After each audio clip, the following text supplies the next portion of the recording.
Gold, trusted gold buyers. మీరు తాకట్టు పెట్టిన బంగారాన్ని విడిపించి ఈ రోజు ఉన్న మార్కెట్ ధరకు కొనబడను.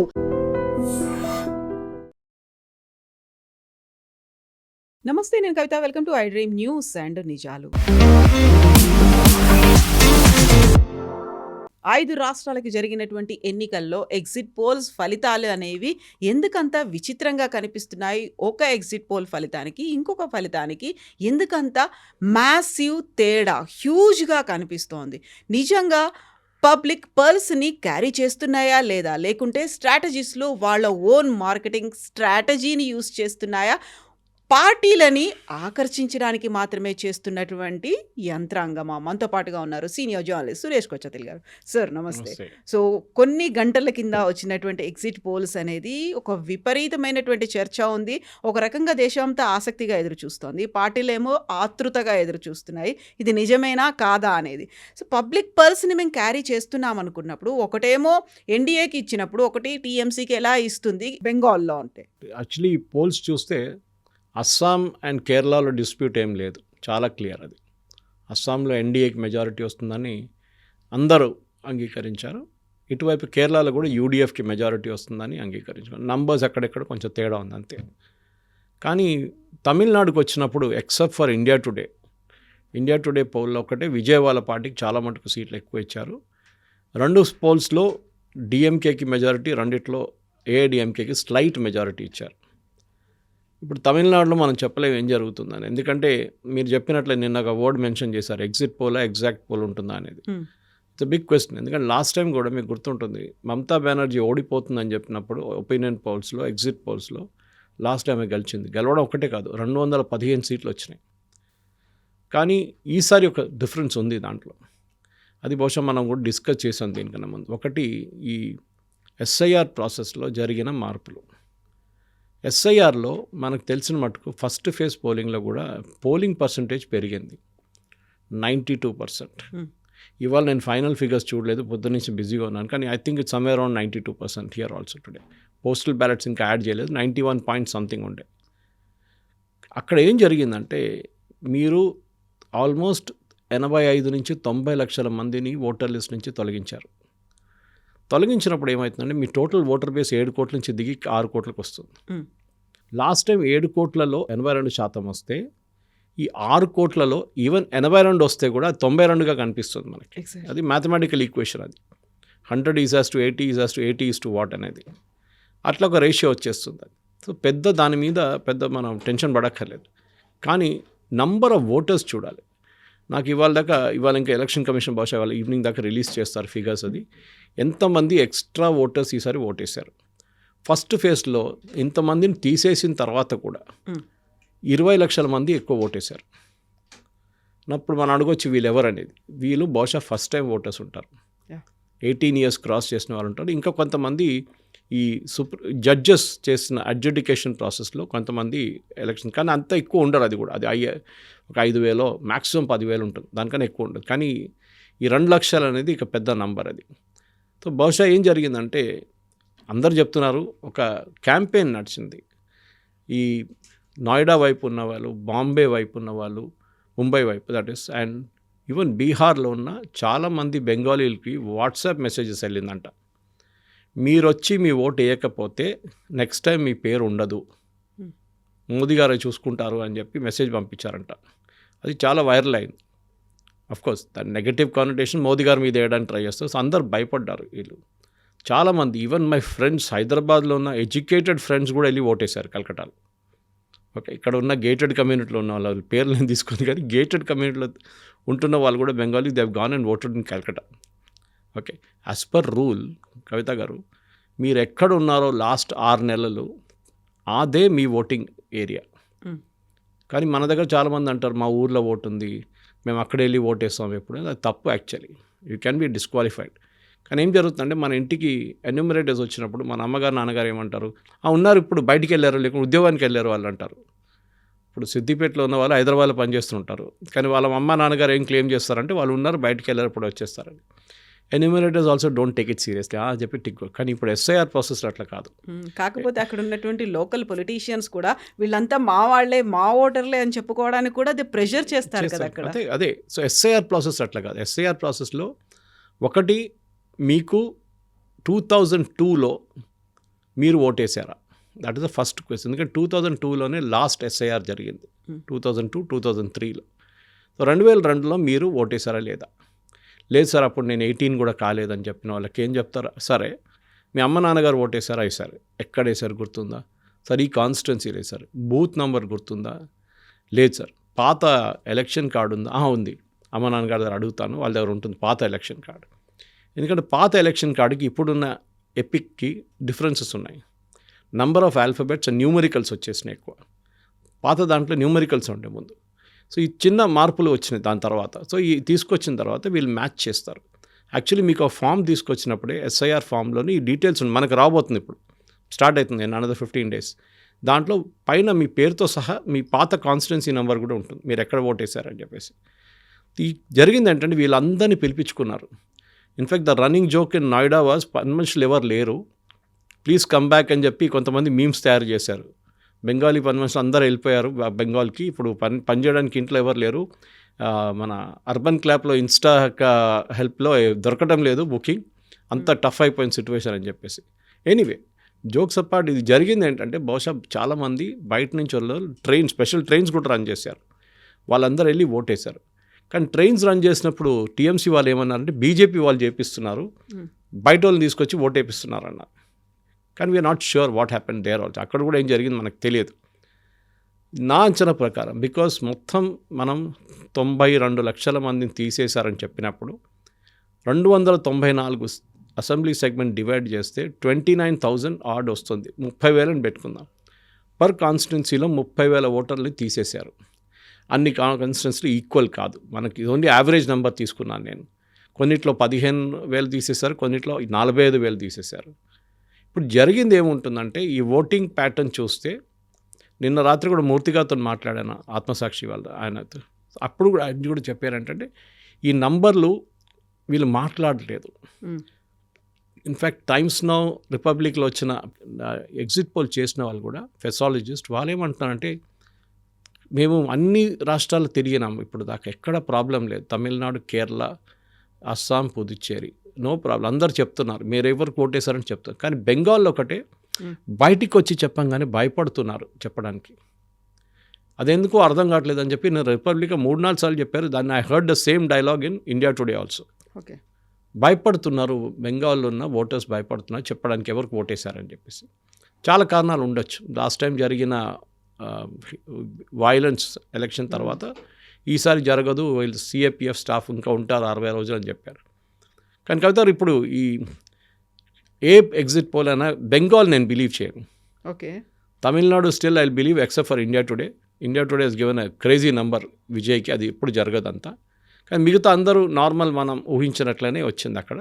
కానీ అక్కడ కూడా ఒక్క పోల్ ఏదో 2 పోళ్ళు డిఎంకేకి తక్కువ, ఏడీఎంకే ఎక్కువ చూపిస్తున్నారు. But I think end of the day DMK గెలుస్తారు అక్కడ, దాంట్లో డౌట్ లేదు. దాని కారణాలు చాలా ఉన్నాయి. ఒకటి, అన్నామలైని తీసేసింది. ఇప్పుడు ఫైనల్ ఎగ్జిట్ పోల్ టైంలో కొంత క్వశ్చన్ అడిగిన ఒక అడిషనల్ క్వశ్చన్ ఉండే, అన్నామలైని తీసేసింది బీజేపీ ఛాన్సెస్ ఇంపాక్ట్ అయిందంటే ఎస్ అన్నారు అందరు ఓటర్స్.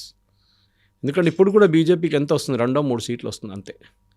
అన్నామలై ఉన్నప్పుడు 15% దాకా తీసుకెళ్లారు ఓట్ పర్సంటేజ్. కానీ పొత్తు పెట్టుకోవాలి ఏఐడిఎంకేతో అని చెప్పినప్పుడు ఏఐడిఎంకే ఇన్సిస్ట్ చేశారు, అన్నామలై ఉంటే మేము పొత్తు పెట్టుకోము. ఆ కారణాలు వాళ్ళు చాలా చెప్పారు, జయలలిత అనేది తిట్టారంటే ఆయన చెప్పారని చెప్పేసి. That is not a correct reason. తమిళనాడులో ప్రాబ్లం ఏంటంటే ఏఐడిఎంకే, డిఎంకే వీళ్ళిద్దరు నడిమిట్లో అక్కడిక్కడ చేంజ్ అవుతుంటుంది. టిల్ ఎంజీఆర్, జయలలిత, అటువైపు కరుణానిధి, స్టాలిన్, ఇప్పుడు Udhayanidhi and other side EPS. కానీ వీళ్ళ నడిమిట్లు కాకుండా మూడో ఒక పార్టీ ఎప్పుడు ముందుకు రాలేదు. కాంగ్రెస్ కూడా లేదు. కాంగ్రెస్ ఎన్నో సంవత్సరాలు అక్కడి నుంచి కదా tallest leaders of Congress, Kamaraj అక్కడి నుంచి 2 ప్రధానమంత్రి ఇన్స్టాల్ చేసిన మనిషి, కింగ్ మేకర్ అంటారు అందరు ఆయన. బట్ ఆయన కూడా ఈ could not create a space అక్కడ కాంగ్రెస్ కోసం. ఈ ద్రవిడియన్ పాలిటిక్స్లోనే ఆడుకుంటున్నారు. అన్నామలై ఫస్ట్ టైం 15% తీసుకొచ్చినప్పుడు షాక్ అయ్యారు ద్రవిడియన్ పార్టీస్. వీళ్ళెవరు ఈ 15%? మనకు తెలియకుండా ఎవరు ఇస్తున్నారు ఓట్లు? అంత సైలెంట్గా ఎవరున్నారు? యంగ్స్టర్స్. ఆ యంగ్స్టర్స్ని ఈసారి విజయ్ తీసుకెళ్ళిపోయారు ఒక 50%. To some extent. బట్ మిగతా 50% అక్కడే ఉండే. కానీ అన్నామలేని ఏదో స్ట్రాటజిక్గా వీళ్ళు మార్చారు, రాజ్యసభకి పంపిస్తాను. ఐ థింక్ అన్నామలే ఒక సంవత్సరం పాటు ఆయన పాదయాత్ర చేసి ప్రతి బూత్లో 10 మంది వాలంటీర్ని ఎన్లిస్ట్ చేసి వాళ్ళకి మోటివేట్ చేసి వచ్చిన మనిషి అన్నామలే. ఆయన తీసి నయనార్ నాగేందర్ని పెట్టింది అన్నిటికంటే పెద్ద తప్పు అని ఇప్పుడు కూడా చాలామంది ఫెసాలజిస్ట్ అంటున్నారు. That is the major mistake in Tamil Nadu. Next is Vijay వైపు నుంచి జరిగిన క్యాంపెయిన్కి వీళ్ళు చూపిస్తున్న 8 నుంచి 15, కొన్ని కేసెస్లో 20 దాకా కూడా వెళ్ళింది. కానీ నేను ఆ నంబర్ అంగీకరించను. It will be certainly in the range of 4 to 6, maximum 4. Single డిజిటా డబుల్ డిజిట్కి వెళ్ళదు. ఎందుకంటే ఓట్ పర్సంటేజ్ ఇప్పుడు కూడా విజయ్ది ఎక్సెప్ట్ ఫర్ ఇండియా టుడే మిగతా అందరూ దే ఆర్ షోయింగ్ బిలో 16, 17 చూపిస్తున్నారు. మీరు 16-17%తో మీరు ఎలక్షన్ గెలవలేరు. You have to have triparty contest ఉన్నప్పుడు 3 పార్టీలు ఉన్నప్పుడు మీకు 33% కావాల్సి వస్తుంది. అక్కడ ఎన్టీకే అని చెప్పి ఒక 4th పార్టీ కూడా ఉంది, శీలం వాళ్ళ ఆయనది. ఆ పార్టీ కూడా మంచి ఓట్లు తీసుకెళ్తారు. చూడండి ఫైనల్ అనాలిసిస్లో 4వ తారీఖు చూడండి, వాళ్ళు కూడా మినిమం 6% ఓట్లు తీసుకెళ్ళిపోతారు. ఎవరు ఓట్లు ఇది, అది చాలా ఇంపార్టెంట్. ఎవరు ఓటు తీసుకెళ్ళిపోతున్నారు? యాంటీ ఎస్టాబ్లిష్మెంట్, యాంటీ స్టాలిన్ అన్న ఓట్ స్ప్లిట్ అవుతుందా వీళ్ళు ముగ్గురు నడుమిట్లో అంటే దెన్ డిఎంకే విల్ గెయిన్ డెఫినెట్గా. కాదు, ద్రవిడియన్ ఓట్ స్ప్లిట్ అయింది, అది విజయ్ తీసుకెళ్లారు, స్పెషల్లీ యంగ్స్టర్స్ అంటే అప్పుడు డిఎంకేకి ప్రాబ్లం రాబోతుంది.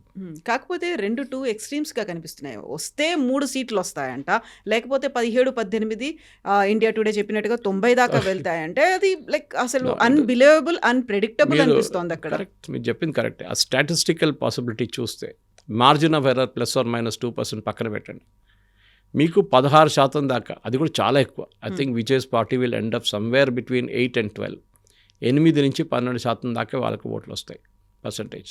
ఫస్ట్ టైం పార్టీ అది. సో ఈ ఎంతూజియాజంలో చాలామంది యంగ్స్టర్ ఎక్కడ జరుగుతుందండి, ఈ ఎగ్జిట్ పోల్స్ కూడా మనం ఎందుకు బిలీవ్ చేయలేమంటే, నేను మూర్తి గారితో ఎప్పుడు ఆర్గ్యూ చేస్తుంటాను. ఆయన అంటారు మేము చేయం సురేష్, మా చాలా క్లియర్, మా ఓటర్లతో మేము పర్సనలీ గ్రౌండ్లో 1-to-1 ఇంటర్వ్యూ చేస్తాం వాళ్ళని. అది కాకుండా ఈ వీడియో ఇంటర్వ్యూ చేసిన వీడియోని జియో ట్యాగ్ చేస్తారు మా వాళ్ళు. ఎక్కడి నుంచి లేకుంటే వీళ్ళు ఇంట్లో కూర్చొని వీడియో తయారు చేయొచ్చు కావాలంటే.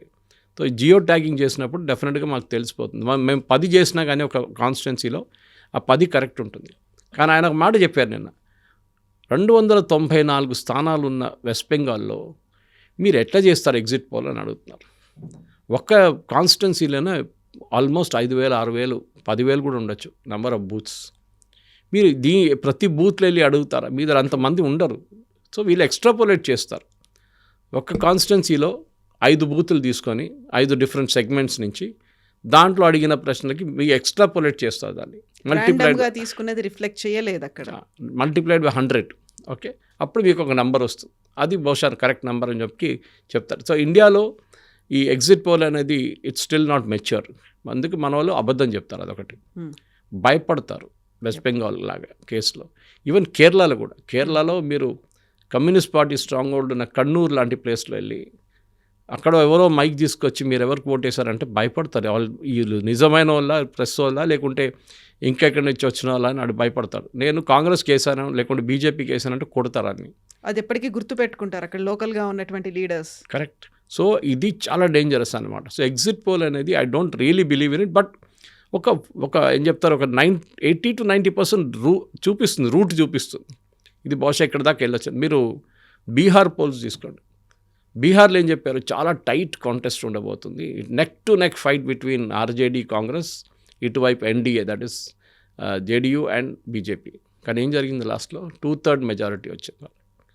ఎందుకంటే మీరు ఒక నంబర్ ఒకసారి 42-43% క్రాస్ చేస్తే, 48 చెప్పక్కర్లేదు, then it be a landslide. అదే జరిగింది బీహార్లో. బీజేపీ, జేడీయూ ఇద్దరు వాళ్ళ ఓట్లు తీసుకొచ్చారు కాంబినేషన్కి. కానీ తమిళనాడులో జరగట్లేదు. తమిళనాడులో ఏఐడిఎంకే ఓట్లు బీజేపీకి రావట్లేదు. బీజేపీకి ఇచ్చిన సీట్లు ఈసారి 25 ఎంత ఇచ్చారు వాళ్ళు. దాంట్లో బీజేపీ గెలవాల్సిన సీట్లు 3 ఉన్నాయి, మిగతా అంతా ఓడిపోయిన సీట్లు, వాళ్ళు గెలవలేరు. ఈవెన్ ఏఐడిఎంకే ఓడిపోతారు అక్కడ. ఆ సీట్లు బీజేపీకి ఇచ్చింది వాళ్ళు, విచ్ ఇస్ నాట్ కరెక్ట్.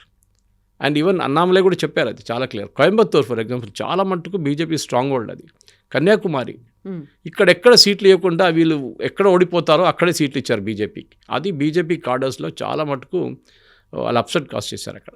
దాన్ని వాళ్ళు ఓట్లు కన్వర్ట్ చేయలేదు. దానికోసం ఏఐడిఎంకేకి ఎక్కడెక్కడ బీజేపీ స్ట్రాంగ్ ఉన్నారో, ఎస్పెషల్లీ కోయంబత్తూరులో చూడండి ఓడిపోతారు వాళ్ళు, బికాజ్ బీజేపీ ఓట్స్ ట్రాన్స్ఫర్ కాలేదు.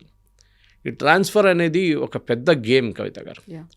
నేను అర్థం చేసుకోవాలంటే శ్రీధరన్ గారు లాస్ట్ ఎలక్షన్లో 2019 ఎలక్షన్లో ఆయన 19 ఉండక దీనికన్నా ముందు 26 ఉండే 21 ఎలక్షన్ 21 ఎలక్షన్స్లో శ్రీధరన్ గారు పాలక్కాడ్ నుంచి పోటీ చేశారు, మన మెట్రో మ్యాన్. ఆయనకు చాలా మంచి ఇమేజ్ అందరికీ తెలుసు. ఆయన గెలుస్తారని చాలామంది అనుకున్నారు. It's a very hard core Hindu heartland Palakkad అని, bordering Tamil Nadu. Palakkad municipality BJP దగ్గర నుంచి 2 సార్లు, ఇప్పుడు 3వ సారి గెలిచారు. ఆసారి 2 times గెలిచారు. అప్పుడు శ్రీధరన్ గారికి ఓట్లు రావాల్సిన ఓట్లు వీళ్ళు ఏం చేశారంటే, కమ్యూనిస్ట్ పార్టీ కాంగ్రెస్ ఇద్దరు కూర్చొని, అక్కడ కాంగ్రెస్ వీక్ ఉంటుంది పాలక్కాడ్లో. కాంగ్రెస్ ఏం చెప్పారు, శ్రీధరన్ గారు గెలవకూడదు. సిపిఎం కూడా అంగీకరించారు, ఎస్ ఆయన గెలవకూడదు. గెలిస్తే బీజేపీకి ఒక అప్పర్ హ్యాండ్ వచ్చేస్తుంది. ఒక్క మనిషి అని వస్తారు కదా ఎమ్మెల్యేగా, ఈయన ఎట్లయినా ఓడించాలి. ఏం చేస్తారు, కాంగ్రెస్ ఓట్స్ అన్ని కమ్యూనిస్ట్ పార్టీకి ట్రాన్స్ఫర్ చేస్తారు. చాలా కష్టమే చేయడానికి. మీరు బూత్ లెవెల్లో కోఆర్డినేషన్ ఉండాలి. మీకు బూత్ లెవెల్లో మీకు జెన్యున్గా ఉన్న కాంగ్రెస్ సపోర్టర్స్ ఉంటారు, ఎన్నో సంవత్సరాల నుంచి కాంగ్రెస్కి ఓటేసి, వాళ్ళ దగ్గర మాట్లాడి, అమ్మ ఈసారి మన పార్టీకి వేయకండి, మన సింబల్ అక్కడ ఉంది, కానీ మీరు వేయాల్సింది కమ్యూనిస్ట్ పార్టీ వాళ్ళకి. ఇది వాళ్ళు చేపించారు లాస్ట్ టైం. శ్రీధరన్ గారు గెలవాలంటే ఓడిపోయారు. ఇట్లాంటి చాలా ఎగ్జాంపుల్స్ ఉన్నాయి మీకు. ఈవెన్ కాసర్గోడ్ వైపు వెళ్తే సురేందర్ని ఓడిపోయారు ఒకసారి, 87 ఓట్లతో ఓడిపోయారు. ఆ ఎలక్షన్లో 4,000 మంది చనిపోయిన వాళ్ళు వచ్చి ఓటేశారు. ఇంకొక 6,000 మంది అబ్రాడ్ ఉన్న వాళ్ళు కూడా వచ్చి ఓటేశారు. అఫ్కోర్స్ ఈసారి చనిపోయిన వాళ్ళు తీసేసి ఉంటారు, కానీ ఆ టైంలో అబ్రాడ్ ఎట్లా ప్రూవ్ చేశారంటే, వాళ్ళ పాస్పోర్ట్, వాళ్ళ immigration details ministry of external affairs నుంచి తెప్పించుకొని కోర్టులో ప్రొడ్యూస్ చేశారు, కేరళ హైకోర్టులో. ఆ కేసు ఆల్మోస్ట్ ప్రూవ్ అయినప్పుడు ఏమైంది పెట్టినా, సురేంద్రన్ ఎదురుంటిగా పోటీ చేసిన IUML క్యాండిడేట్ చనిపోయారు. So the case became infructuous after that. Okay, so Surendran case withdraw చేయాల్సి వచ్చింది. కానీ నేను ఎందుకు చెప్తున్నదంటే, మనం ఇక్కడ కూర్చొని ఎయిర్ కండిషన్ రూమ్లలో కూర్చొని మనం చార్మట్కు డిసైడ్ చేస్తుంటే వీళ్ళు గెలుస్తారు వాళ్ళు గెలుస్తారని. కానీ ఆన్ గ్రౌండ్ ఎస్పెషలీ ఇట్లాంటి వెదర్లో కష్టపడి ఒక కాన్స్టిట్యున్సీలో 5,000 బూత్లో, 10,000 బూత్లో, 6,000 బూత్లో ఉన్నప్పుడు ప్రతి బూత్ నుంచి అట్లీస్ట్ ఒక 5 మందిని తీసుకోవాలి. అప్పుడు మీకు ఎంతమంది వాలంటీర్స్ కావాల్సి వస్తుంది, ఎంతమంది మీ స్టాఫ్ కావాల్సి వస్తుంది. It will been thousands. అంత లేరు. సో ఎక్స్ట్రాపోలేట్ చేస్తారు వీళ్ళు. ఒక కాన్స్టిట్యున్సీ తీసుకొని దాన్ని ఇక్కడ అందరు 1 year మెజారిటీలో ఉన్నారు. సో 1 year మెజారిటీ కాన్స్టిట్యున్సీలో ఇదే రిజల్ట్ వస్తుంది. అక్కడ Gounder and again Annamalai effect అయిన పొజిషన్. గౌండర్ చాలా వీక్ ఉంది బీజేపీ ఈసారి. గౌండర్కి అన్నామలై ఇస్ గౌండర్, ఆయన తీసేశారు. గౌండర్ ఓట్లు రావు బీజేపీకి. గౌండర్ ఓట్లు ఎక్కడికి పోతుంది, అగైన్ క్యాల్కులేషన్. ఓకే, ఇట్లాంటి చాలా క్యాల్కులేషన్స్ ఉంటుంది. వీవర్స్ కమ్యూనిటీ ఉంది, ఫిషర్మెన్ కమ్యూనిటీ ఉంది. మీరు ప్రతి కమ్యూనిటీని మీరు ఇంటర్వ్యూ చేయలేరు. So let us admit exit polls ఒక indication, it is not exact polls. అస్సాంది ఎందుకని చాలా క్లియర్గా మళ్ళీ హిమంత బిశ్వ శర్మనే వస్తున్నాడు అనే మాట. BJP of course as a party వాళ్ళు పనిచేశారు, కష్టపడ్డారు, అన్నీ చేశారు. కానీ హిమంత బిశ్వ శర్మ సింగులర్గా 3వ సారి హ్యాట్రిక్ కొట్టారు. ఇప్పుడు ఒక కాంగ్రెస్ పార్టీ మెంబర్గా ఉన్న హిమంత బిశ్వ శర్మ బీజేపీలో చేరి బీజేపీని ఇప్పుడు 3వ సారి గెలిపించారు అస్సాంలో. దానికి ఒక పెద్ద లెసన్ ఉంది కాంగ్రెస్కి. మీరు టాలెంట్ రీటైన్ చేయలేకపోతున్నారు మీ పార్టీలో. మనం మేనేజర్స్గా ఉన్నప్పుడు, నాకు గుర్తుంది మేనేజర్గా ఉన్నప్పుడు, ఈవెన్ మీడియా ఇండస్ట్రీలో కూడా మన దగ్గర నుంచి ఎవరైనా వెళ్ళిపోతే మన యాన్యువల్ అప్రైజల్లో అది ఎఫెక్ట్ అవుతుంది మనకు. మీతో తోడు పనిచేస్తున్న 2, 3, 4, 5 వెళ్ళిపోయారు, ఎందుకు స్ప్లిట్ అయిపోయింది కదా, ఎందుకు జరిగింది అనేది మీరు అడుగుతారు అప్రైజల్లో. You have to have a credible answer. వాళ్ళు జీతం ఎక్కువ వస్తుందని చెప్పి వెళ్ళిపోయారా, లేకుంటే ఇంకేదైనా ల్యాక్ ఆఫ్ మోటివేషన్తో వెళ్ళిపోయారా, ఎగ్జిట్ ఇంటర్వ్యూలో చెప్తారు వాళ్ళు. అది కూడా థర్డ్ పార్టీ ఆడిట్ ఉంటుంది. ఇక్కడ కూడా అదే జరిగింది. జితిన్ ప్రసాద్, మన టామ్ వడక్కన్, షెహజాద్ పూనావాలా, వీళ్ళు పెద్ద లీడర్లు కాదనుకోండి, Jitin is a big leader.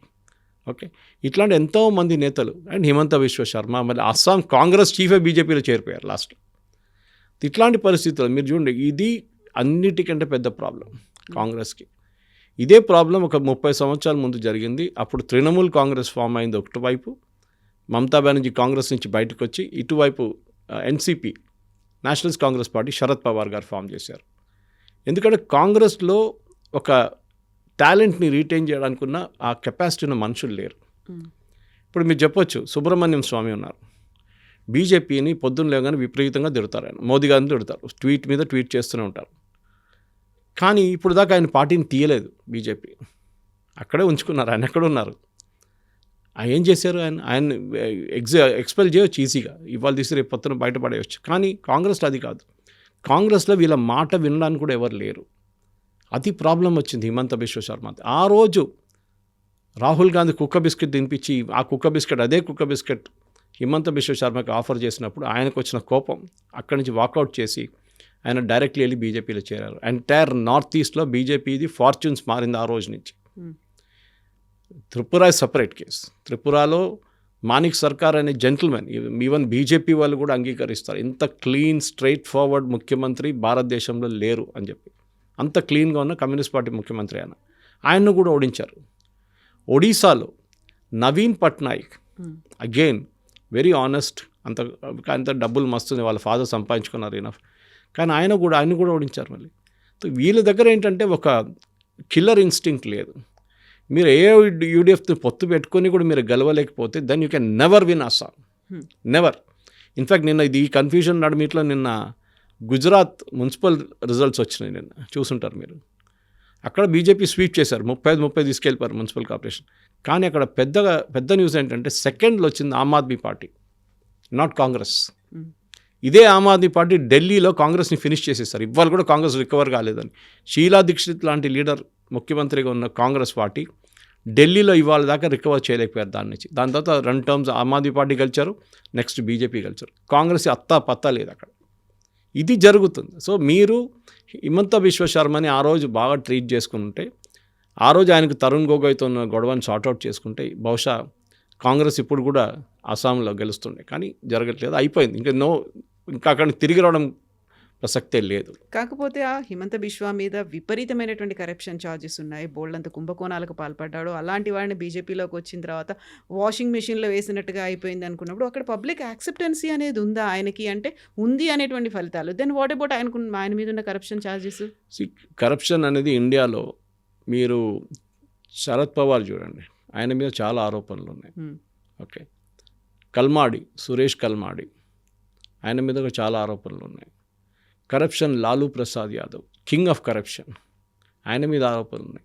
Mamata Banerjee Sharada chit fund scam నుంచి టీచర్స్ రిక్రూట్మెంట్ స్కామ్ అన్నీ ప్రూవ్ అయిన కోర్టులో ప్రూవ్ అయిన కేసెస్. ఇది ఏదో హిమంత బిశ్వ శర్మ మీద ఆరోపణలు ఉండే, కానీ ఆరోపణలు ఎప్పుడు బయటకు వచ్చిందంటే బీజేపీ వాళ్ళు ముందు చేశారు ఆరోపణ, కాంగ్రెస్ నుంచి బీజేపీకి వచ్చిన కాంగ్రెస్ వాళ్ళు లేపారు మళ్ళీ దాన్ని. అది బీజేపీ వాళ్ళు చేయడం మానేశారు ఇంకా అదే. So this is happening regularly. నా ఒకటే ఆర్గ్యుమెంట్ ఉంటుంది, మీకు ఎంత కాన్ఫిడెన్స్ ఉంటే ఈ కేసు మొదలైంది కాంగ్రెస్ టైంలో, మీరు వెళ్ళి కేసులు వేయాలంటే కోర్టుకి వెళ్ళాలంటే. కేజ్రీవాల్ కేసు చూడండి, ఇప్పుడు కేజ్రీవాల్ కేసు ఇంకా నడుస్తుంది లిక్కర్ స్కామ్లో. మనం అయిపోయింది అనుకున్నాం, కాలేదు, ఇంకా నడుస్తుంది ఆ కేసు. అది ఒక్క టైంలో స్టే చేశారని చెప్పి స్టే లిఫ్ట్ చేశారు. సో కరప్షన్ అనేది భారతదేశంలో ఒక నాన్ ఎంటిటీగా మారిపోయింది. దయానిధి మారన్, టిఆర్ బాలు, 2G స్కామ్లో చేసిన రాజా, వీళ్ళందరూ ఇప్పుడు కూడా ఎలక్షన్ గెలుస్తున్నారు. అంటే ప్రజలకు కూడా ఏమైపోయిందంటే, మన దగ్గర ఒక ముఖ్యమంత్రి ఉండే ముందు, ఆయన పేరు నేను తీసుకోను కానీ, నేను స్కూల్లో ఉన్నప్పుడు ముఖ్యమంత్రి ఉన్నారు ఇక్కడ కాంగ్రెస్ వైపు నుంచి. ఆయన సంపాదించిన డబ్బులకి అసలు అకౌంటే లేదు. కానీ ఆయనకు ఒక ఇది ఉండే, ఒక గుడ్ మార్క్ ఉండే, ఏంటి, డబ్బులు తీసుకుంటాడు, పని చేపిస్తాడు. అట్లీస్ట్ పోతే పోయాయి పని అవుతుంది. That is what it is. ఆ టైంలో మనకు లైసెన్స్ రాజు ఉండే, మీకు ఏమైనా కావాలంటే లైసెన్స్ కావాలి, స్కూటర్ ప్రొడ్యూస్ చేయాలంటే లైసెన్స్ కావాలి, అది కూడా ఎన్ని స్కూటర్ ప్రొడ్యూస్ చేస్తారు అది పార్టీ డిసైడ్ చేస్తారు. అట్లాంటి టైంలో లంచం ఇచ్చి పని చేయించుకున్నారు. Himanta Biswa Sharma, I'm saying even now, ఇప్పుడు పవన్ ఖేరా చేసిన ఆరోపణలు కూడా మీరు చూసుంటారు. వాళ్ళ వైఫ్ మీద పాస్పోర్ట్ ఉంది, ఆమెకి ఇంకా కంట్రీ పాస్పోర్ట్ ఉందని, కానీ లాస్ట్లో చూసారు అది ఆమె పాస్పోర్ట్ కాదు, పాకిస్తాన్లో ఉన్న ఆయన పాస్పోర్ట్ పోయింది దుబాయ్లో ఎక్కడో, ఆ పాస్పోర్ట్ తీసుకొచ్చి వీళ్ళు మ్యానిపులేట్ చేశారు. ఇప్పుడు ఆ కేసు నడుస్తుంది హైకోర్టులో. సో నేను చెప్పాలంటే Himanta Biswa Sarma, yes maybe he's corrupt, కానీ మీరు ఎందుకు ప్రూవ్ చేయలేకపోతున్నారు? You can go the private case and file, మీరు చేయట్లేదు. అది బీజేపీ వైపు నుంచి తప్పు ఉందనుకోండి, కరెక్ట్, యాక్సెప్ట్ దాట్ ఆల్సో, కానీ మీరేం చేస్తున్నారు? మీరే వెళ్ళాలి కదా, మీరు సుప్రీంకోర్టుకి వెళ్ళొచ్చు, ఢిల్లీ హైకోర్టుకి వెళ్ళొచ్చు, ఎక్కడైనా అస్సాం గువాహటి హైకోర్టుకి వెళ్ళొచ్చు, వెళ్ళి చెప్పొచ్చు this case is the please order CBI enquiry, please order enquiry by another state police, మీకు కాన్ఫిడెన్స్ లేకపోతే అస్సాం పోలీసులు చేయొచ్చు, కానీ చేయలేదు. ఎస్, కానీ ఎండ్ ఆఫ్ ద డే ఇంగ్లీష్లో అంటారు the winner takes it all. Exactly అంతే, జో జీతా వహీ సికందర్. ఎవరు నెంబర్ 2 వచ్చారో ఎవరు నెంబర్ 3 వచ్చారో ఎవరు అడగరు. ఒలింపిక్స్లో ఫస్ట్ వచ్చిన వాళ్ళని పేరు ఉంటుంది, సెకండ్ థర్డ్ వచ్చిన వాళ్ళ పేరు ఉండదు. Even that fraction of seconds అయినప్పటికీ కూడా అంతే, that's it. PT Usha came 4th. Nobody remembers her after 4th. అది అయిపోయింది అక్కడే, హిస్టరీ ఫినిష్డ్. సో నేనే చెప్తాను అంటే పాలిటిక్స్లో కూడా అంతే. పొలిటిక్స్లో మీరు గెలుస్తూనే వెళ్తే మిమ్మల్ని సీరియస్గా తీసుకుంటే ఏ రోజు మీరు ఓడిపోతారు ఆ రోజు మిమ్మల్ని ఎవరు పట్టించుకోరు. అది మెయిన్ లెసన్ అన్నమాట. కానీ పాపం గౌరవ్ గొగోయ్ కష్టపడ్డాడు, కానీ ఆయన్ని ఒక ఢిల్లీ మనిషి, he has no connection with Assam. Is a pure Delhi boy. అక్కడే చదువుకున్నాడు, అక్కడే అన్నీ గ్రాడ్యుయేషన్ చేసి అక్కడే అడ్వాన్స్ స్టడీస్ చేశారు, అన్నీ చేశారు. ఇంకా వాళ్ళ వైఫ్ మీద ఉన్న ఆరోపణలు, ఆమె పాకిస్తాన్కి వెళ్ళి అక్కడ పనిచేస్తుందని చెప్పి Elizabeth, she is not Indian citizen, but పెళ్లి చేసుకున్న తర్వాత ఇండియన్ సిటిజన్ అయిపోయినారు. సో అక్కడ Himanta Biswa Sharma on his own, ఎందుకంటే చాలా ఛాలెంజ్ ఉండే కవిత గారు. కాంగ్రెస్ అండ్ ఏఐయుడిఎఫ్ కలిసి పోటీ చేసినప్పుడు హిమంత బిశ్వ శర్మ దగ్గర ఉన్న కాన్స్టిట్యున్సీలు తగ్గిపోయింది. Number of constituencies where Hindus మెజారిటీలో ఉన్నది 60 దాకా వచ్చేసింది, 60 నుంచి 70 మ్యాక్సిమం. మిగతా అంతా ఏఐయుడిఎఫ్ కాంగ్రెస్ చేతిలో ఉంది, ముస్లిం మెజారిటీ. ఇదే సిచ్యువేషన్ మీరు వెస్ట్ బెంగాల్లో చూస్తున్నారు. బీజేపీ పోటీ చేస్తుంది 294 కాదు, -126, ఎందుకంటే 126 ముస్లిం మెజారిటీ. ఫిక్స్డ్ అలాగే అదే ఆగుంటుంది. సో మీరు పోటీ చేయవలసింది ఏంటంటే ఈ 170 సీట్లు. 170 సీట్లు మీరు ఎంత గెలుస్తారు? 120 గెలవచ్చు, 110 గెలవచ్చు. You cannot go beyond that. So statistical పాసిబిలిటీలో అది లేదన్నమాట. సో బీజేపీ ఇదే సిచ్యువేషన్ అస్సాంలో ఫేస్ చేశారు, కానీ హీ హ్యాండిల్డ్ వెరీ వెల్. ఆయన ఏం చేశారు? పోలరైజేషన్కి వెళ్ళిపోయారు కంప్లీట్గా. హిందువులు ఒకవైపు, ముస్లిమ్స్ ఒకవైపు. హిందూ ఓట్ల నుంచి బీజేపీకి పడ్డది. అది కల్కటాలో జరగట్లేదు, అది పరగనాస్లో జరగట్లేదు, అది వెస్ట్ బెంగాల్లో మాల్డాలో జరగట్లేదు. మాల్డా, ముర్షిదాబాద్ అంత ఏరియాస్లో 100% సీట్లు వీళ్ళే గెలుస్తారు టీఎంసీ. 126 స్థానాలు ఉన్న చుట్టుపక్కల Calcutta, Hooghly, 24 south Parganas, north Parganas, ఇదన్నీ మొత్తం తీసుకుంటే దాంట్లో 126లో 105 ఎప్పుడు మమతా బెనర్జీ వాళ్ళ పార్టీ గెలుస్తారు. బదర్లోక్ ప్లస్ ముస్లిం ఓటర్స్ వీళ్ళు కలిసి ఓటేస్తారు, దాంతో ప్రసక్తే లేదు. సో దట్ ఈస్ వై మీరు చూస్తున్నారు. కానీ ఈసారి మార్పు వస్తే ఆ మార్పు నేను చెప్పాను చూడండి, it is not because of voting, it is because of non voting. అంటే మీరు తీసేసిన పేర్లు, దానికోసం మమతా బెనర్జీ ఇంత పెద్ద గొడవ చేస్తుంది. తమిళనాడులో 1 కోటి మందిని తీసేశారండి. ఎవరైనా గొడవ చేశారా? చేయలేదు. ఇక్కడ బెంగాల్లో 90 లక్షలు, తమిళనాడులో 1 crore వెంట్ ఆఫ్. గుజరాత్లో 2.5 crores, అక్కడ ఎలక్షన్ జరగలేదు అనుకోండి, కానీ 2.5 crores. అస్సాంలో తక్కువ, కేరళలో తక్కువ. ఓకే, అస్సాంలో ఆల్రెడీ ఎన్ఆర్సీ ఉందని చెప్పి తక్కువ ఉంటుంది నంబర్ ఆబ్వియస్లీ. కానీ ఈ 90 లక్షలు, 80 నుంచి 90 లక్షల మందిని తీసేసారు చూడండి. దాట్ ఫైనల్ డే కౌంటింగ్లోనే ఆ రిజల్ట్లు వస్తుంది. ఇప్పుడు దాకా అట్లాంటి కౌంటింగ్ ఎక్కడ జరగలేదు, ఇట్లాంటి సిచ్యువేషన్ ఎక్కడ రాలేదు. అది వెస్ట్ బెంగాల్లో. దానికోసం రిజల్ట్ మీరు చూస్తున్నారు, ఇటువైపు చెప్తున్నారు, అటువైపు చెప్తున్నారు. May 4th తెలుస్తుంది. May 4th by about 2 o'clock in the afternoon you will know exactly situation ఏముందని. Yes sir, thank you so much. Thank you very much. Thank you.